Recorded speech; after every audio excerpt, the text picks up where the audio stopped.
Hi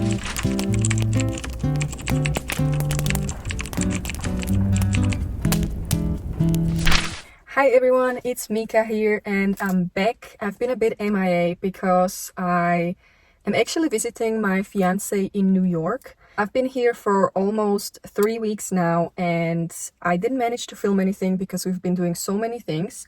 But today he's back to work, so I actually am sitting in his car outside his office and I am going to do a very big book haul. I have over 45 books right next to me. And let me just give you a little disclaimer. I've collected these books over not only the last 2.5 weeks, but also before I came because I've been doing some orders on Amazon. The book market in America, I believe, is so much better than where I live in Denmark. So I did a little bit of shopping, and some of these books are also used books I ordered on Amazon. Then there are books from different book sales we went to. There's also books from free little libraries around here. We also went to Barnes & Nobles, Target, Walmart, and so on. So it's a very big collection, but I'm definitely not gonna be buying any new books anytime soon. And I never talked about this on my channel before, but as I said, I'm visiting my fiance, so I will be moving to New York sometime next year, if everything goes according to plan. So I'm leaving most of these books in here and I'll be reading them when I come here. So yeah, there's a huge collection. I'm not buying any new books other than books I've been waiting for, like new releases that are continuation from series I'm reading, but that's about it. So I know it's a lot of books, but it's a collection for the future, and also just a lot of the books I wanted for a long time that were on my wish list, and I finally got them, and I'm so excited. Honestly, books are my absolute favorite thing in the world, and I read every single day. I just absolutely love them. They make me happy. So I think that's enough of me trying to justify the amount of books I'm gonna show you, but I hope you understand. And yes, so let me just start. I think first I'm gonna show you books we got in New York City at Barnes and Noble. So the first book is All Hallows from Christopher Golden. This is a Halloween kind of thriller that's based in the 1980s. It's about a Halloween night and there's kids going trick-or-treating and then some horrifying secrets are being revealed. So it should be like a very creepy book, and both me and my fiance were searching for something that's actually scary because we find a lot of books not very creepy, And I think this could potentially be it. So that's the first book. I'm also gonna try to go through them pretty fast, so we're not gonna be sitting here for ages. The second book I got is May the Fly by CJ Lead, and it's blurbed by Grady Hendrix, and I really enjoy his books. And he says, an apocalyptic Anaheim psycho. So from what I understand, this book is about a woman who is like a princess at some kids' park, I think. Yeah, she's an ice princess. And when the night comes, she becomes one of her misanthropic literary heroes, where she goes to a bar with a drink in her hand and a book in the other. And then something happens when her best friend's brother moves to town. There's a sudden shift beneath her, and I believe it's inspired by American Psycho. Yeah, very excited for this. The next book I got is S.T. Gibson, A Dowry of Blood. I had this on my wish list for quite a long time, and I managed to find a copy with deckled edges, which is my absolute favorite thing in books. I don't know if all of these come with those. I don't think so, but I might be wrong. But I think a lot of you probably have heard or read this book already because it's become quite popular. So this is about Constanta, who is saved from death by a mysterious stranger, and she is transformed from a peasant into a bride fit for Dracula. She begins to unravel her husband's darkest secrets. I mean, what more could I want out of a book? It says it's a glittering tale of obsession, seduction, and power as told through the letters of Dracula's first bride, Constanta. The next book I got is Looking Glass Sound from Catriona Ward, and it's the same author as The Last House on Needless Street, which I think is the most popular book from her. So this book is a horror. It's about a man who goes to this bay and he is writing the last book he will ever write in his life. And he is talking about his summer days of his youth in Whistler Bay and the bloodstained path of the killer that stalked his small vacation town. And the more he writes, the less he trusts himself and his memory. So he starts seeing things that can be real, and no longer able to trust his own eyes, he begins to fear that this will not only be his last book, but the last thing he ever does. I love reading books about books and creepy stuff, so this sounds absolutely perfect. Then I get some books at Target, and I managed to find Long Live Evil by Sarah Rees Brennan. And this is something that I've seen people talk about because this is about a girl whose life collapses, but she still has books. I can totally relate sometimes. And then she seizes a second chance at living, and that's by a magical bargain that lets her enter the world of her favorite fantasy series, but she becomes the villain in the books. So it's blurbed by Leigh Bardugo, Holly Black. I mean, this sounds absolutely great, so I cannot wait to read this one. Another book I got in Target is A Door in the Dark by Scott Reinken, and this has been on my wish list for a very long time, and I haven't really seen people talk about it. This is like a YA fantasy kind of dark academia book. And let me read you the back of this, because I think that a lot of people would actually really enjoy this book. Ren Monroe has spent 4 years proving she's one of the best wizards in her generation, but top marks at Balmeric University will mean nothing if she fails to get recruited into one of the major houses. Enter Theo Brood. If being rich were a sin, he would already be halfway to hell. After a disastrous party trick, fate has them crossing paths at the public Wexway portal the day before the holidays. Theo's punishment is to travel home with the scholarship kids, which doesn't sit well with any of them. A fight breaks out. In the chaos, the portal spell malfunctions. 6 students are snatched from the safety of the school's campus and set down in the middle of nowhere, and one of them is dead on arrival. If anyone can get them through the punishing wilderness with limited magical reserves, it's Ren. She's been in survival mode her entire life, but no magic could prepare her for the tangled secrets the rest of the group is harboring, or for what's following them through the dark woods. So let me know if you've heard about this book, because I feel like I really have not. And it sounds so interesting.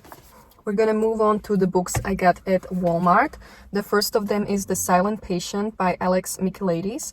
I read The Fury from him not a very long time ago, and I really enjoyed that book. So I thought I'm gonna get this one. This is about a woman who has shot her husband 5 times in the face, and then she never speaks again. And then there's a criminal psychotherapist who is captivated by her story and jumps at the opportunity to work with her. And then he is trying to unravel the mystery of why she did it, but it will take him down a path more unexpected and more terrifying than he ever imagined. So this is like a mystery kind of thriller. The next book I got is Bookshops and Bone Dust by Travis Baldry, and this is the prequel to Legends and Lattes, and it says a warm hug of a book. So this is really cute. I'm so excited to read this. It's like a feel-good kind of book. The next book I got is Immortal Dark by Tigist Girma. And this book is really beautiful because look at these. And the edges are all sprayed like this. You can also see the inside is really cool. Look at this hardback. So pretty. And this book is also a dark academia mixed with vampires and secrets. Yeah, I don't know much about this book, and to be honest, I kind of want to go a bit blind into it, but there's some sort of murder, mystery, and so on. I just wanted to show you because I saw there was this beautiful map in the book, and I absolutely adore books with like illustrations and maps and so on. So I'm very excited to be reading this one. The next book I got is Gothic by Runix. I already read this book, and the main reason why I bought it is because this is dark academia, and it says it's a tale of dark romance. What I thought though is that it's gonna be much more like fantasy kind of world in there, but it wasn't really. So I only rated this book like 2 stars because it's not really my genre to read like dark romance. I need the fantasy element in it to be pretty strong to be interested in it. But it was an alright book. I mean, it just wasn't for me. It was done beautifully though, like the illustrations next to every chapter. I loved the environment so much. It was my favorite part. But just the story itself and like the relationship between the main characters wasn't for me. But if you like dark romance, then I think you would really enjoy this book. And the last book I got at Walmart is The Wren in the Holy Library by K.A. Lind. And this is something that I also had on my wish list for a pretty long time, or since it came out. It has these beautiful edges. I'm not that much into the hardback and the end papers, but yeah, you can see it here. But I like the dust jacket and the edges. And this is fantasy. It's about monsters that emerge from the shadows in New York City, and the whole city basically collapsed overnight. There is this fearless thief, and she will enter the Holy Library not knowing it's the home of a monster. And then she's basically locked into a dangerous bargain with a creature unlike any other. Sounds really interesting, especially when there is the word library, like book about books, you know? Okay, now I'm moving on to books I bought at Target. So I got this Horror Tender is the Flesh by Augustina Basterica. And this book should be about a dystopian society where people start eating human meat. And it's about a man who works at a human slaughterhouse. And then I think he forms like some sort of a closer relationship with one of the bodies that is brought in there.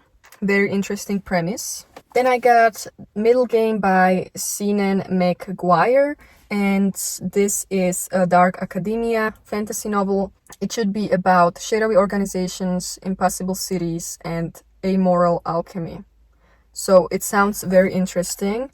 Then I got a couple of books that are about addiction. I am very interested in this topic, especially in a memoir form, because I love to study human brain and psychology, and I just find it so fascinating how it all works and what people do in order to feel, you know, these highs, even though then they have to feel all the lows as well. But I'm fascinated by the human brain, and you will see there's a couple of books that are about this sort of topic.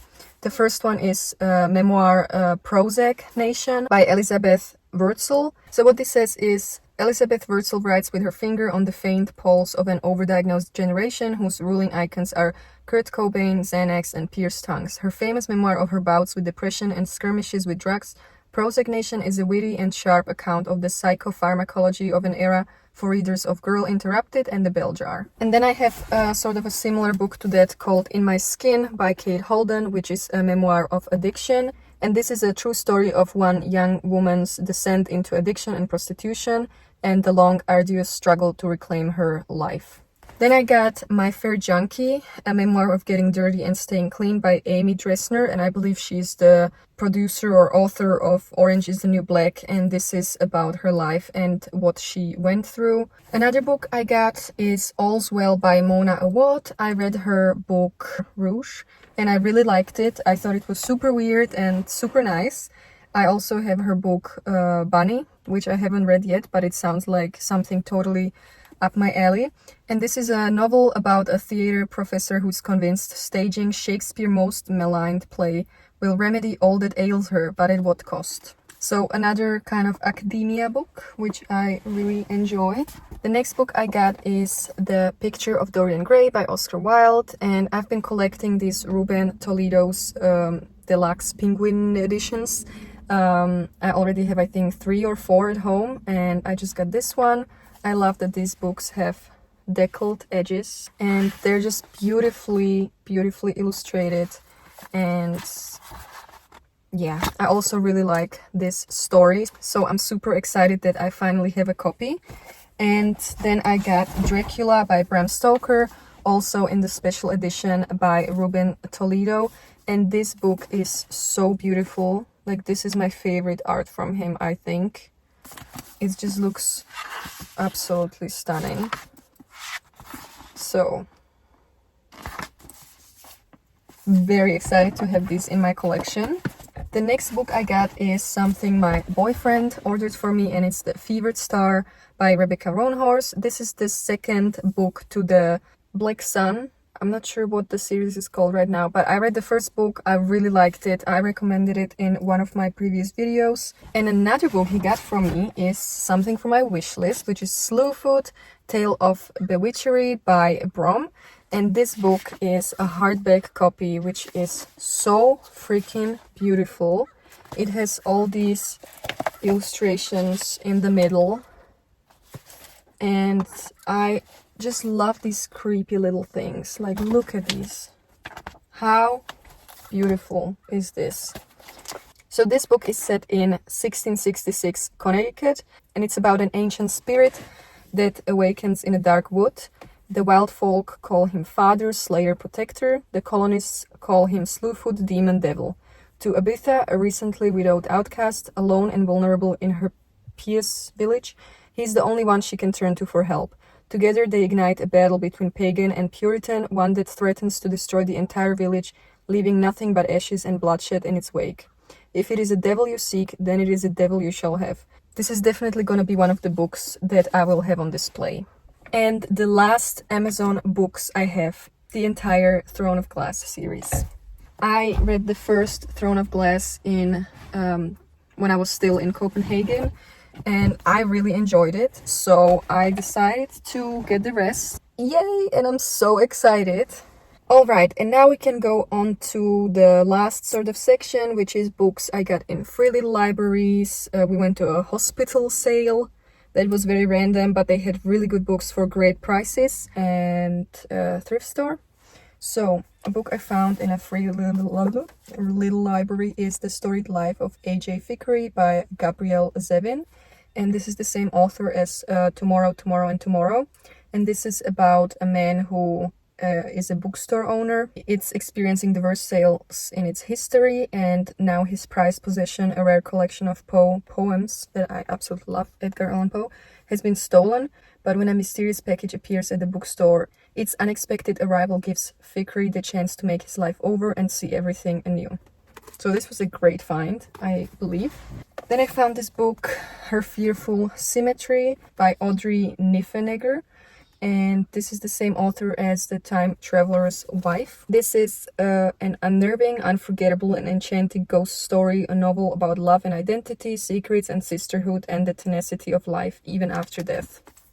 And I absolutely love the dust jacket on this book. I think it's so stunning.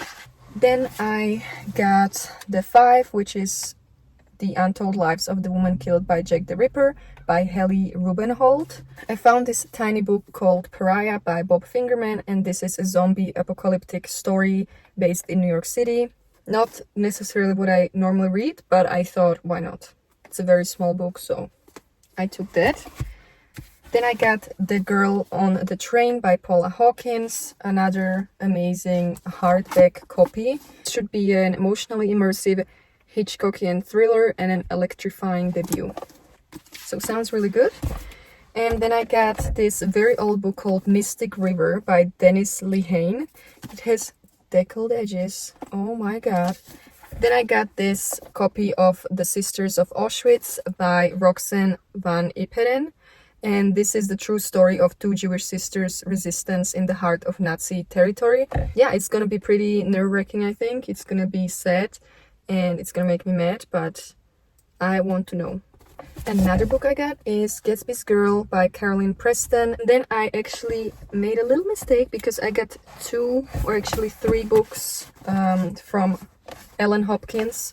I have one in my bag because I'm currently reading it. I actually got this series on Amazon on used books, and this is a series about Christina and her journey through addiction, and it's a semi-real story that is written by her mother. It's all written in verse. These are extremely easy to read, and they're so quick to get through.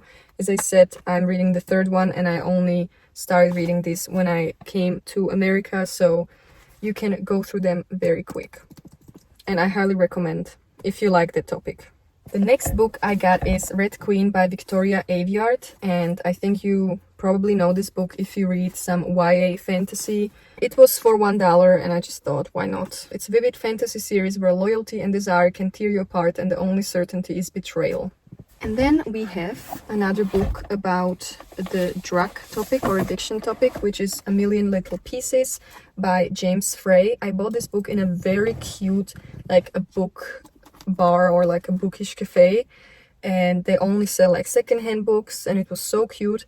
And I actually had this on my wish list, so I was so excited when I found it. But this is a real story about James Frey, who wakes up on a plane to find his 4 front teeth knocked out, his nose broken, and a hole through his cheek, and he has no idea how he got those or where the plane is even going. And then he goes into a rehab, and this book is written from the rehab. Another book I got is The Silent Companions by Laura Purcell, and this should be like a creepy, I think, Gothic story about a woman who moves into a crumbling country estate, and there's like a wooden figure, a silent companion behind a locked door, and it has a striking resemblance to the main character herself. And the residents of the place are terrified of the figure, but Elsie tries to shrug this off as simple superstition. That is until she notices the figure's eyes following her. So it sounds very creepy. I love the premise of this book. I'm getting really warm in the car now. But we have the last 4 books. The first of them being The Night Circus by Erin Morgenstern. And I really like this little window kind of situation here.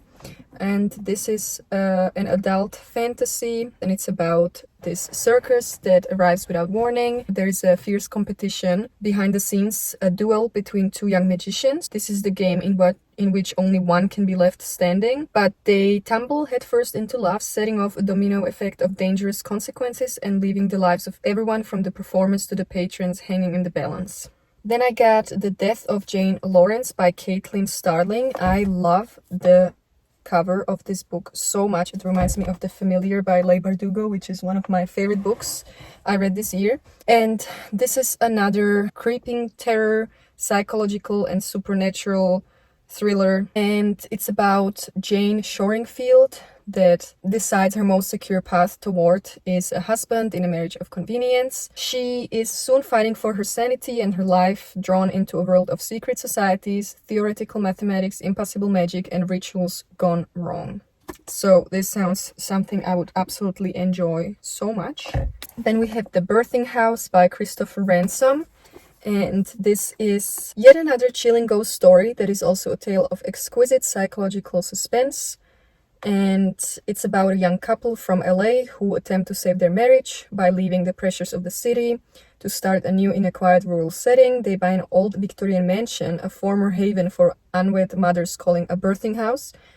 Thus begins a story of possession, sexual obsession, and ultimately murder as a centuries-old crime is reenacted in the present, turning Conrad and Joanna's American dream into a relentless nightmare. This book has like the lowest rating of any book I have on my want to read on Goodreads, but I think it sounds really good, so I'm gonna give it a try and see how I feel about it. And the last but not least, we have Mary's Monster by Lita Judge, and I found this book in a secondhand for 50 cents, I think. And it's a beautiful book that's fully illustrated. And it's about how Mary created Frankenstein. So yeah, I'm very excited to look through this. It just looks so amazing, and it's also written in verse. So I think this is gonna be a pretty quick book to read. But yeah, I think it's just so beautiful, and I cannot believe I found it for so cheap. So I'm very excited. But that's it for my haul. I really hope you enjoyed it. I am so tired after filming this, and I'm getting very warm in the car, so I need to get out. But let me know if you read any of these books or if you're planning on reading any of them. I'll definitely keep you updated with everything I'm reading, and I'm gonna see you very soon. Bye.